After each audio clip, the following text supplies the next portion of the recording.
말씀 향기 제5과 하나님의 사랑과 그리스도의 탄생. 하나님이 우리를 사랑하시는 사랑을 우리가 알고 믿었노니 하나님은 사랑이시라. 사랑 안에 거하는 자는 하나님 안에 거하고 하나님도 그 안에 거하시느니라. 요한일서 4장 16절. 사랑의 종교. 기독교를 사랑의 종교라고 말합니다. 그런데 길거리에서 예수 천국 불신 지옥을 외치는 전도자들을 보면서 과연 저렇게 하면 예수를 믿을 수 있을까라는 의문이 듭니다. 무조건 믿으면 된다고 하지만 물건 하나를 사도 꼼꼼히 따져봐야 하는 세상에서 통할 리 없습니다. 하나님을 믿지 못하는 이유는 하나님과 그분의 사랑을 알지 못하기 때문입니다. 남녀 간의 사랑도 서로 알아가면서 신뢰가 쌓이고 결혼에 골인하는 것처럼 하나님을 믿고 하나님을 영접하는 신앙생활도 그분의 사랑을 알므로 출발합니다. 성경은 하나님의 사랑을 안 사람들의 이야기입니다. 그 사랑은 시대와 장소를 초월한 영원한 사랑입니다. 그 사랑은 현대의 다원주의와 포스트 모던 사회에서도 변하지 않는 가치로 빛을 발하고 있습니다. 놀라운 속도로 변하는 세상에서 방법과 수단, 이념과 개념, 문화와 전통 등 바뀌지 않는 것이 없습니다. 과거 10여 년의 과학 발전의 속도는 그 이전 수백 년, 아니 수천 년 동안의 변화보다 훨씬 더 빨랐습니다. 그러나 변하지 않는 것이 있습니다. 바로 하나님의 사랑입니다. 하나님이 영원하시기 때문에 그분의 사랑 역시 영원합니다. 예수의 제자 요한의 간증을 주목할 필요가 있습니다. 그는 과거 거친 바다에서 물고기를 잡던 어부 출신으로 우리의 아들이라는 별명이 붙을 정도로 성격이 급하고 불같았습니다. 그러나 예수의 제자가 되고 나서 그는 사랑의 사도로 알려졌습니다. 하나님의 사랑이 그를 변화시킨 것입니다. 요한은 예수를 어떻게 묘사했을까요? 태초부터 있는 생명의 말씀에 관하여는 우리가 들은 바요, 눈으로 본 바요, 주목하고 우리 손으로 만진 바라. 이제 예수 그리스도를 통하여 나타난 하나님의 사랑이 어떠한지 성경을 통해 살펴봅시다. 기도하는 마음으로 계속 성경을 연구하시면 분명히 요한처럼 말씀을 듣고 그분을 만나며 경험하게 될 것입니다. 성경의 핵심. 한문으로 종교는 으뜸되는 가르침이라는 뜻입니다. 무엇이 가장 중요한 교육일까요? 어느 유명한 대학 교수가 아마존 강을 탐사하면서 함께 데리고 다니는 어린 뱃사공에게 이렇게 물어보았습니다. 학교는 다녀보았니? 가난하여 어린 나이에 노를 저어야 하는 처지였기에 학교 근처도 가보지 못했습니다. 수학은 배워봤니? 묵묵부답이었습니다. 얘야, 먹고 사는 것도 중요하지만 사람은 말이야, 물리학, 천문학, 지리학, 문학, 고고학 이런 학문을 통해 사람다워지는 거야. 교수님의 조언이 소년에게 좋게 들릴 일 만무했습니다. 약이 바싹 오른 백사공은 갑자기 작은 통나무 배를 뒤집었습니다. 물에 빠져 허우적거리는 교수님에게 점잖게 조언했습니다. 교수님, 수영학이나 좀 배워두시지요. 그렇습니다. 사는 법보다 더 중요한 교육은 없습니다. 메슬로의 욕구 5단계에 의하면 사람은 생존을 위한 욕구가 채워져야 자아 실현의 욕구를 갖게 된다고 합니다. 사람들 대부분은 눈앞에 먹고 사는 문제가 해결되지 않기 때문에 사회봉사라든가 종교 생활을 사치처럼 여깁니다. 또한 전문 분야에 종사하는 사람들은 종교를 미신처럼 여기고 자기가 하는 일 그 이상의 영적인 세계에 문을 닫기도 합니다. 그러나 가장 중요한 교육은 죽을 수밖에 없는 인생이 죽지 않고 영원히 사는 법입니다. 성경은 바로 죽음 문제를 해결해주는 책입니다. 사랑은 죽음보다 더 강하고 사랑은 늘 함께 있고 싶어 하기에 우리가 하나님의 사랑을 받아들이면 죽지 않고 영원히 행복하게 살 수 있는 것입니다. 그러므로 기독교의 사랑은 세상의 어떤 교육보다 훨씬 더 중요합니다. 예수 역시 성경의 중요성을 잘 알고 있었기에 다음과 같이 말씀했습니다. 너희가 성경에서 영생을 얻는 줄 생각하고 성경을 상고하거니와 이 성경이 곧 내게 대하여 증거하는 것이로다. 요한복음 5장 39절. 성경에서 영생을 얻게 된다고 분명히 말씀하셨습니다. 성경책을 가졌다고 영생을 얻는 것이 아니라 상고, 즉 연구해야 한다는 뜻입니다. 정말 많은 사람이 성경을 소유하고 있고 배우고 가르칩니다. 그러나 정작 성경을 통하여 궁극적인 사랑을 깨닫고 실천하지 못한다면 기독교는 세상의 빛과 소금이 될 수 없습니다. 이어지는 예수님의 말씀을 주목해 보십시오. 그러나 너희가 영생을 얻기 위하여 내게 오기를 원하지 아니하는도다. 그렇습니다. 예수 그리스도에게 오지 않으면 성경 연구도 아무 소용이 없다는 뜻입니다. 지금 성경 연구를 통하여 예수 그리스도를 만나야 합니다. 전술한 요한처럼 그분에 관하여 듣고 보고 만지는 구체적인 경험을 해야 합니다. 예수께 영원한 생명이 있고 하나님의 사랑이 우리에게 나타나셨기 때문입니다. 성경의 핵심은 예수를 통해 발견한 하나님의 사랑으로 영원한 행복을 누리는 것입니다. 구원을 통해 나타난 사랑. 사람은 잘못을 범하면 두려워하게 마련입니다.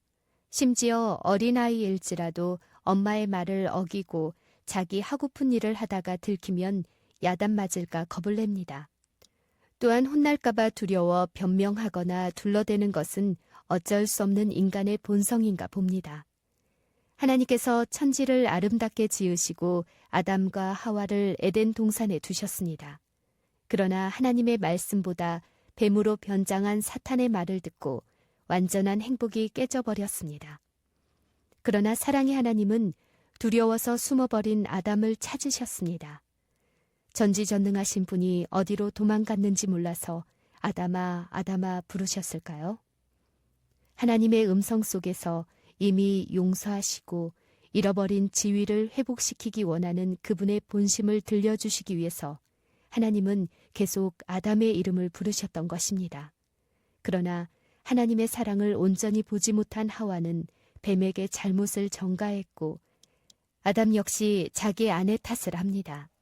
하지만 하나님은 그들을 꾸중하지 않으시고 온 우주 앞에서 구원의 계획을 발표하셨습니다. 내가 너로 여자와 원수가 되게 하고 너의 후손도 여자의 후손과 원수가 되게 하리니 여자의 후손은 네 머리를 상하게 할 것이요 너는 그의 발꿈치를 상하게 할 것이니라 하시고 창세기 3장 15절. 흔히 원복음이라 불리는 이 구절은 예수 그리스도의 희생과 사탄의 패배를 예언하고 있습니다. 그 아들 예수 그리스도를 십자가의 고난과 상처를 받게 하시고 모욕을 감당하시면서까지 인류를 구원하시겠다는 의지가 내포되어 있습니다. 그 사랑이 얼마나 큰지 깨닫게 된다면 정말 두려움 없이 하나님께 나아갈 수 있게 됩니다. 그러나 이어지는 말씀을 보면 좀 의아한 생각이 듭니다. 또 여자에게 이르시되 내가 내게 잉태하는 고통을 크게 더하리니 네가 수고하고 자식을 낳을 것이며 너는 남편을 사모하고 남편은 너를 다스릴 것이니라 하시고 아담에게 이르시되 네가 네 아내의 말을 듣고 내가 너더러 먹지 말라 한 나무 실과를 먹었은즉 땅은 너로 인하여 저주를 받고 너는 종신토록 수고하여야 그 소산을 먹으리라. 창세기 3장 16절 17절. 예수 그리스도를 십자가에 내어주시겠다고 약속하신 하나님이 죄지은 사람들에게 고통을 주시겠다니 정말 사랑의 하나님이신가라는 의문이 들 수 있습니다. 일반 종교, 특히 우상을 섬기는 자연 종교는 신을 몹시 두렵고 엄한 존재로 인정합니다. 신을 소홀히 하거나 잘못을 저지른 사람은 그에 합당한 엄한 저주를 받고 벌을 받는다고 믿었습니다. 화가 난 신을 달래기 위해 정성스럽게 제사를 드리거나 대신 희생 제물을 바치지 않으면 그 모든 벌을 고스란히 자신이 받는다고 생각했습니다. 사랑은 찾아볼 수 없고 두려움이 신앙의 동기가 됩니다. 그런데 아담과 하와에게 하신 말씀은 사람이 만든 종교와 차별되는 특별한 사랑이 담겨 있음을 깨달아야 합니다. 여자에게 잉태하는 고통을 더하신 이유는 무엇일까요? 출산 때 분비되는 옥시토신 호르몬은 태여와 일체감을 느끼게 해주므로 모성애를 유발한다고 합니다. 어머니는 자신의 아기가 얼마나 귀한지 몸으로 알게 됩니다.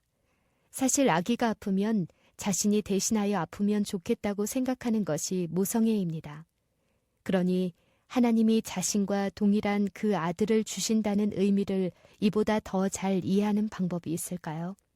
또한 남자가 수고하여야 먹고 산다는 의미 역시 수고하고 무거운 짐진 자들아 다 내게로 오라 내가 너희를 쉬게 하리라는 예수의 약속이 얼마나 소중한지 깨닫도록 하신 것입니다.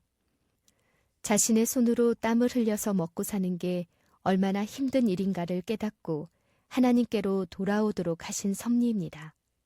너는 흙이니 흙으로 돌아갈 것이니라는 말씀은 하나님을 모르는 자들에게는 저주처럼 들리겠지만 하나님의 사랑을 깨닫는 자들은 사람이 흙으로부터 지음받았음을 기억할 것입니다. 사랑의 하나님은 능력의 하나님이십니다. 그분은 흙으로 사람을 창조하셨듯이 죄지은 사람을 다시 살리실 수 있으십니다. 그러나 여호와여 주는 우리 아버지시니이다. 우리는 지늘기요 주는 토기장이시니 우리는 다 주의 손으로 지으신 것이라. 이사야 64장 8절. 하나님의 사랑을 표현한 다양한 관계. 첫째, 사랑하는 아버지. 하나님과 인간의 관계를 사랑하는 부모와 자식 간의 사랑으로 묘사하고 있습니다. 집 나간 탕자를 기다리는 아버지의 모습으로 때론 젖먹이는 어머니의 모습으로 표현하고 있습니다. 여인이 어찌 그 젖먹는 자식을 잊겠으며 자기 태에서 난 아들을 긍휼히 여기지 않겠느냐. 그들은 혹시 잊을지라도 나는 너를 잊지 아니할 것이라. 이사야 49장 15절. 요한은 이 고상하고 오묘한 뜻을 다음과 같이 말하였습니다. 보라, 아버지께서 어떠한 사랑을 우리에게 주사 하나님의 자녀라 일컬음을 얻게 하셨는고 우리가 그러하도다. 그러므로 세상이 우리를 알지 못함은 그를 알지 못함이니라. 사랑하는 자들아, 우리가 지금은 하나님의 자녀라. 요한일서 3장 1절 2절. 둘째, 사랑하는 형제. 창조주이신 예수께서 우리와 한 형제 되었다고 말씀하십니다. 완전히 하나님 아버지께 복종하고 우리를 하나님의 아들 되게 하시기 위하여 예수님은 맏아들이 되셨다고 하셨습니다. 하나님이 미리 아신 자들로 또한 그 아들의 형상을 본받게 하기 위하여 미리 정하셨으니 이는 그로 많은 형제 중에서 맏아들이 되게 하려 하심이니라. 로마서 8장 29절. 어떤 교단은 이 성경 구절을 오해하여 맏아들 예수라는 표현을 창조된 피조물이라고 억지 주장을 펴기도 합니다. 예수님은 그런 오해의 우려를 초월하여 우리를 형제라고 부르기를 부끄러워하지 않으십니다. 거룩하게 하시는 자와 거룩하게 함을 입은 자들이 다 하나에서 난지라. 그러므로 형제라 부르시기를 부끄러워 아니하시고 히브리서 2장 11절. 셋째, 사랑하는 연인. 사실 하나님의 사랑을 부자지간의 관계로 다 설명할 수는 없습니다. 성경은 사랑하는 남녀 관계로 묘사하면서 하나님의 뜨거운 사랑을 언급합니다. 신실하지 못한 아내를 버리지 않고 끝까지 지켜주는 호세아 선지자를 통하여 하나님의 사랑이 어떠한지 깨닫게 됩니다. 남편과 아내 사이를 그리스도와 교회의 사이로 표현하면서 죽기까지 사랑하는 헌신을 보여줍니다. 에베소서 5장 32절을 참조하시기 바랍니다.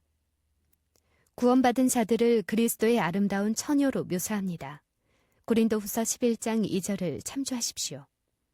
아가서를 통해 보여준 솔로몬과 술람미 여인의 둘만의 사랑은 하나님의 친밀함을 잘 드러내고 있습니다. 넷째, 사랑하는 친구. 에녹은 하나님과 친구처럼 늘 동행하였고 모세는 친구와 이야기하듯 하나님과 대면했습니다. 성경은 친구를 위해 목숨을 버리는 사랑을 가장 크다고 인정합니다. 스가랴서는 바로 그 친구의 사랑을 이렇게 설명하고 있습니다.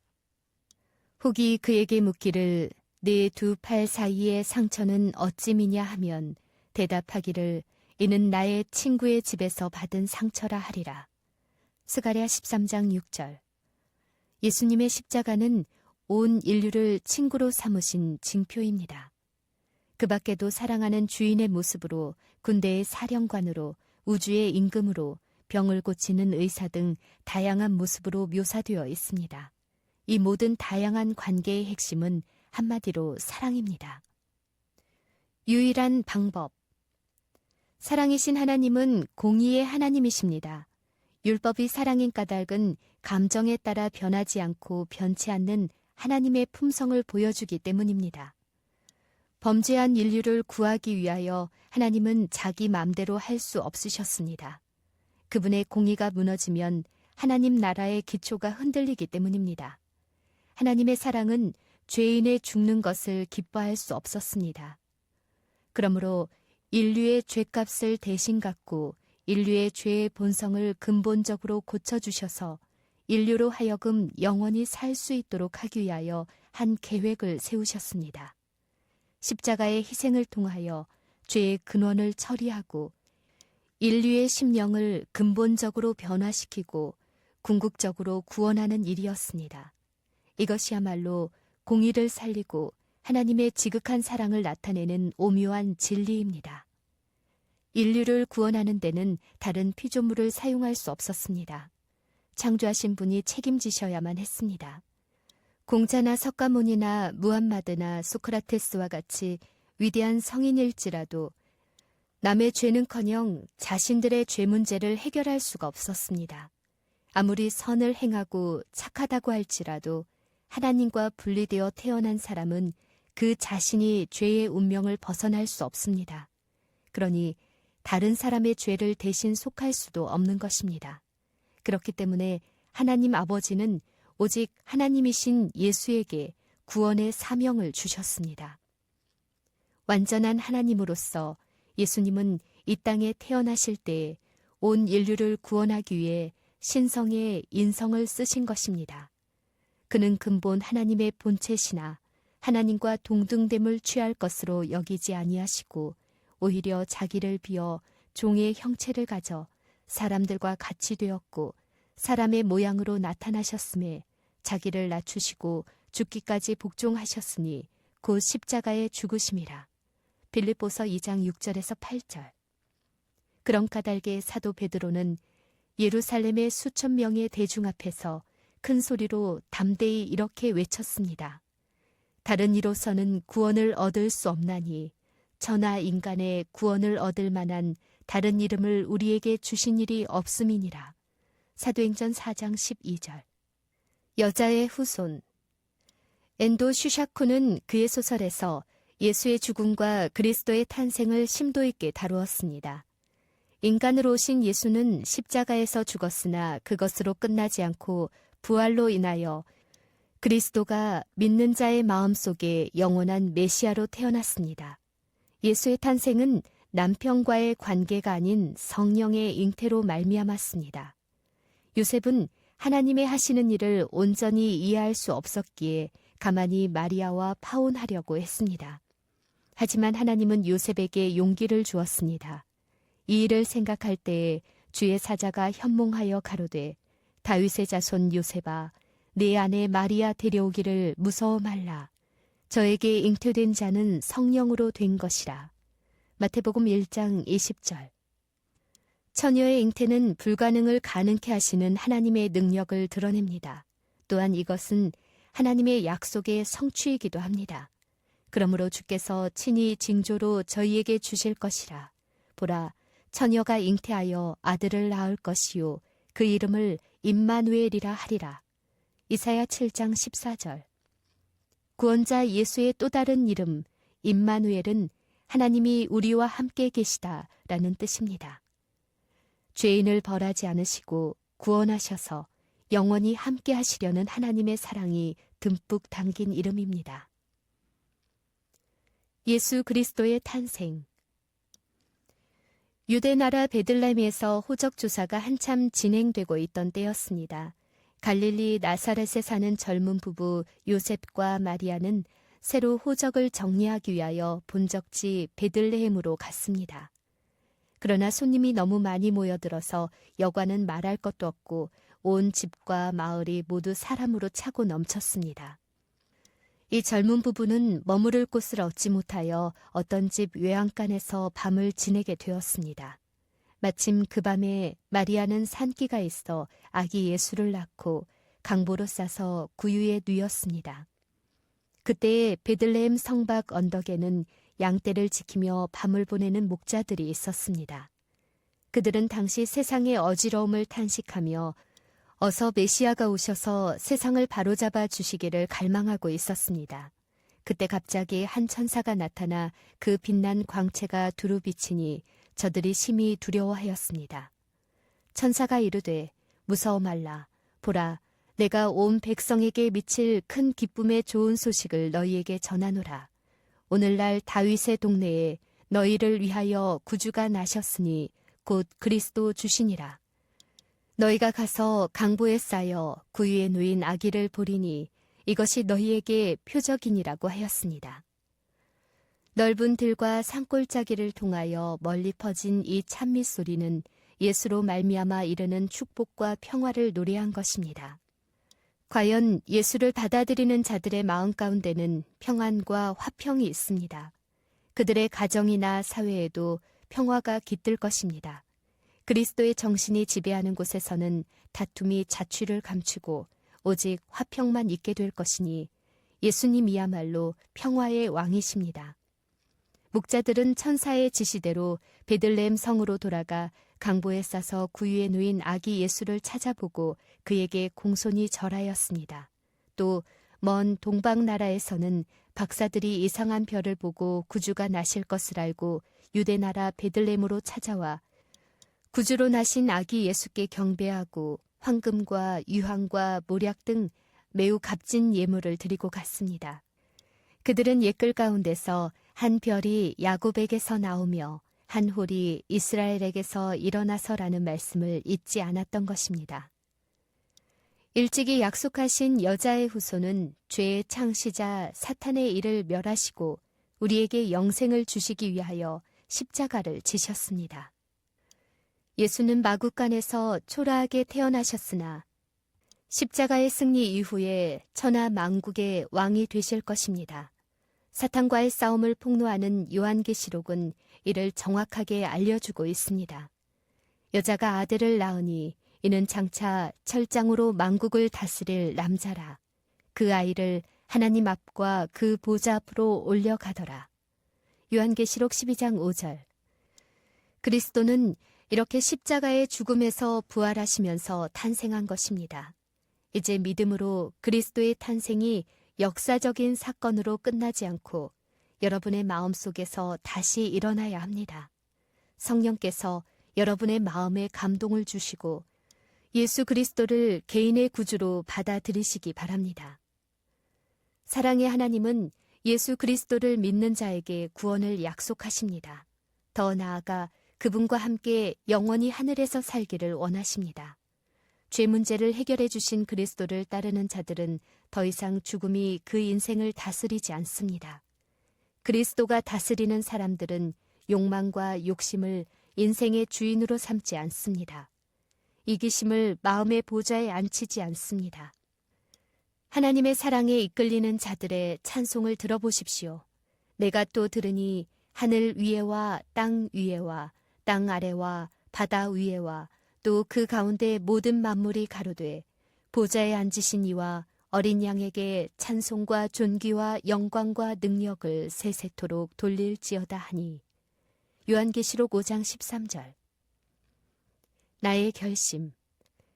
하나님이셨던 예수께서 나를 위하여 인간으로 오셔서 십자가의 죽으심으로 죄에서 건져주시고 죄로부터 승리하는 삶을 살도록 허락해 주셨으니 구원의 소식을 전하며 사는 삶을 살아가겠습니다.